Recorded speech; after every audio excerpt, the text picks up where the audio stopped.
جناب فقیری عزیز و جناب علیم گرامی را خواهیم گرفت.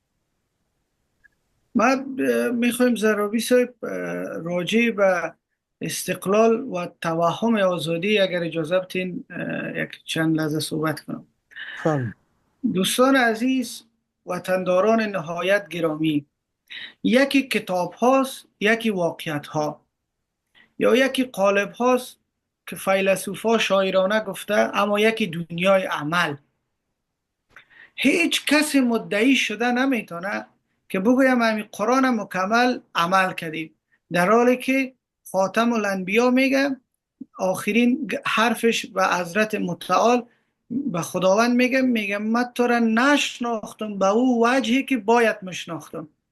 مفسرین میگه همین سیر معرفت خدا بعد از موتم در حیات ابدی هم ادامه داره.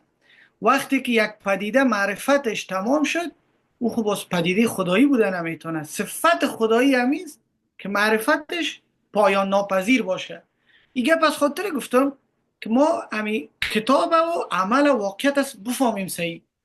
خود در کتاب ها نشته کرده استقلال یعنی که یک کشور و یک ملت و مردم در تصامیم داخلی و خارجیش مستقل باشه. اینمی هیچ واقعیت نداره وطن داره. هیچ کشوری نیست، کشور جهان دومی و سومی، که وابسته قدرت ها نباشه و قدرت ها وابسته یکی دیگر نباشه. یک کشور جهان سومی که ادعای استقلال کنه و اقرار نکنه که کدام قدرت ما وابسته هستم، این نیابتی است، این اشراف استخباراتی سر از یاکم است، دروغ محض میگن.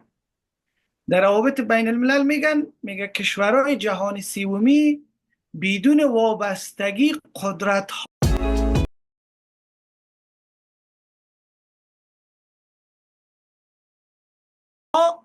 فلسفه وجودی ندارن.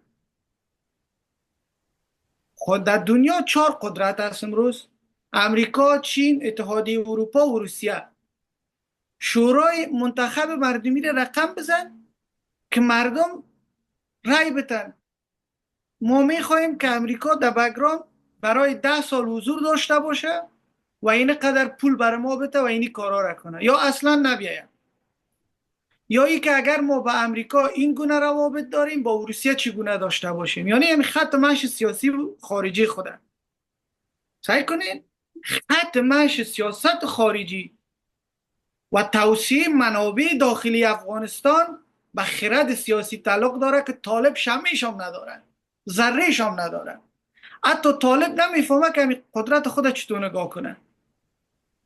چنان با پایه و ریشه خود تور میزنه که حیرت بلزی و میمونی تو. پس سعی کنید، ما میگیم کشورهای جهان سومی بدون وابستگی قدرت ها وجود نداره.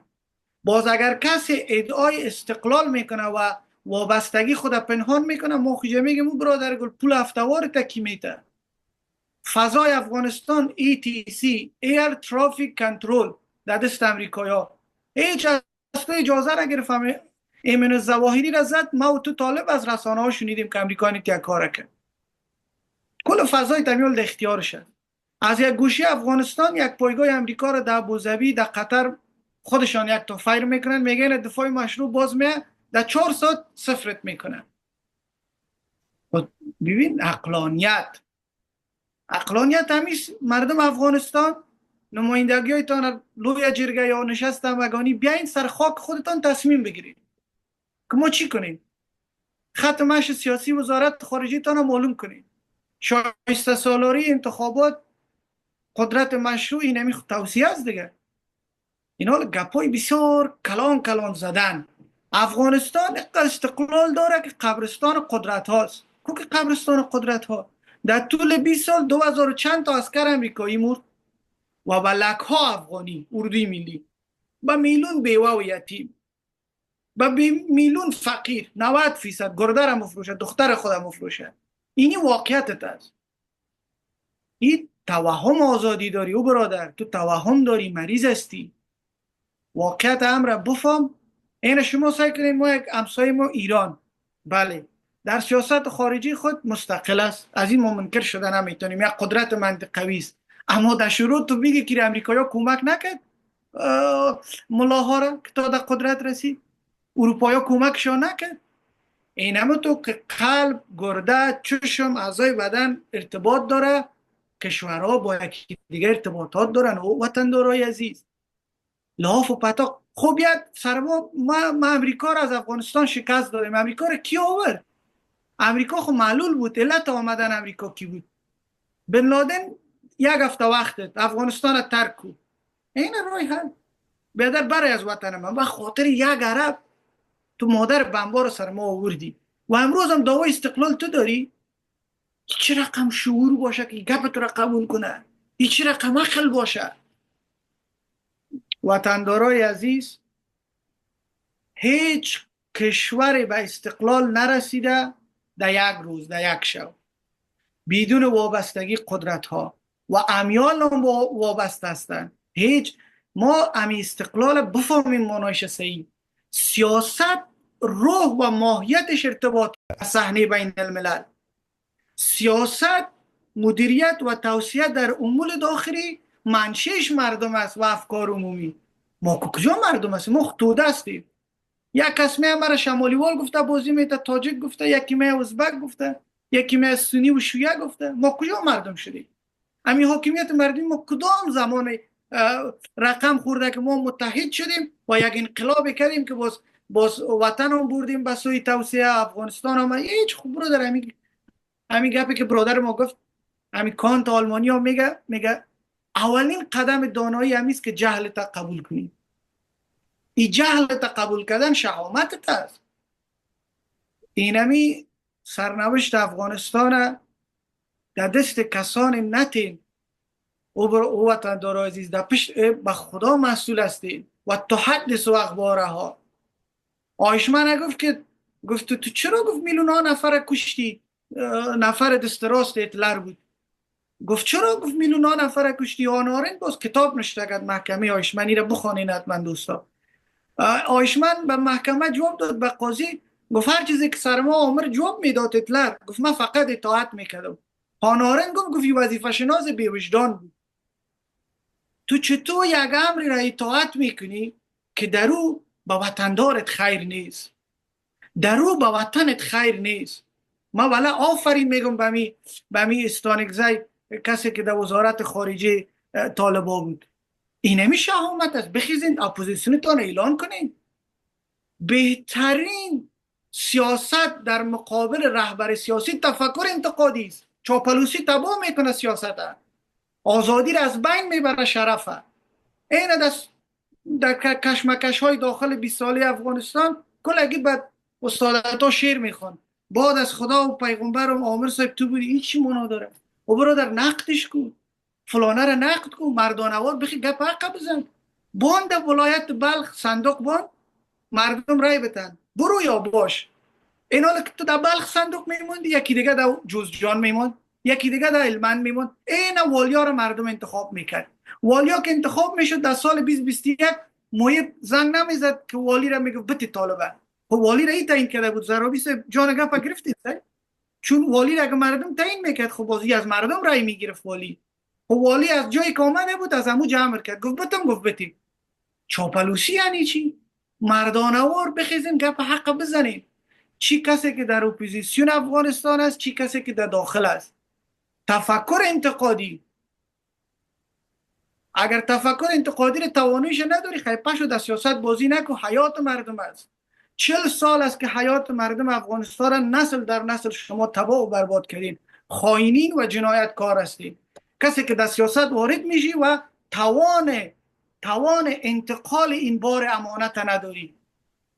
در امریکا میری سب یک سلمانی میری تو را زرابی سب 6 ماه درس میده که تو باش سیفتی را بفهمی، قیچی را در اینجا شارک مردکه نزنی نکشیش. بسته حیات 40 میلیون سیاست هم و خرد سیاسی هم نداری. دیگه من چیز گفتنی ندارم. خدا ما را جو، تشکر. خدا ما را آباد بسازه. شما از سیاست خارجی صحبت کردید. یک گزارش فکر میکنم دیروز به دست ما رسید که شاید دوستان شنیده باشن، بسیار هم تازه نیست، بسیار یعنی دقیق است این گزارش. که ملا متقی وزیر خارجه یا سرپرست وزارت خارجه طالبان 4 روز زندان رفته، همین 1-2 هفته پیش. دلیلش همی بوده که با هیئت امریکایی نشست داشته و مذاکره. از قندهار دستور آمده که بره زندان. در آینده با یک هیئت سیاسی خارجی ملا متقی به تنهایی اجازه نداره صحبت کنه، مگر اینکه ملا حسن والی مزار و والی قندار در او جلسه باشه. این بسیار دقیق است. از درون اشراف استخباراتی و روسیه و چین، اشراف استخباراتی این خود جنگ نیابتی برادره، هم روسیه داخل است هم چین هم امریکا، خیلی جنگ نیابتی کجا از استقلاله. بله. بعد موضوع شیر عباس استانکزی اشاره کردیم، واقعا شجاعت کرده و بسیار از طالبایی که یک مقدار در سطح پایین تر است، من خبر دارم که اونا هم معترضن و منتقدن و در تقابلن با آنچه که فرامین نامیده میشه، ولی کار کرده نمیتونن، نگرانن، راست دارن و در آینده بسیار نزدیک از درون کوبیده خواهند شد. یک اتفاقایی بیفته. مسئله سوم، مسئله محب یاد کردین. من یک گزارش خواندم، بسیار مطمئن نیستم از دقتش، ولی فکر میکنم قرین به صحت باشه. کسایی در افغانستان میلیون ها دلار از بیت المال دزدیدن و ربودن به عناوین مختلف، ولی راجع به محب چندین میلیارد شنیدیم. میلیارد یعنی بیشتر از 1000 میلیون. یک سرمایه گذاری در دبی در کجا روی هوافضا کرده یک شرکت جدیدن و اخیرا. خب اینا رو کی باید حساب پس بده؟ کی باید پس بده؟ هیچ فرق نمیکنه 1 سنت باشه یا 1 روپه باشه یا چند میلیون یا چند ده میلیون و میلیارد. اینا خون مردم است، اینا حق بیت المال است. و جالب است که اهل نماز و روزه و تسبیح و خدا و پیغمبر و دین و مذهب هم هستن. اینا یک مقدار ریش هم میمانن، عطرم میزنن، به مکه هم میرن، طواف خانه خدا هم میکنن. این همه ما فقیر داریم و بیچاره داریم و بینوا داریم و گرسنه داریم. آدمای آبرومند با عزت امروز در ایران و پاکستان ببینین با چه وضعیت و مصیبت زندگی میکنن و در درون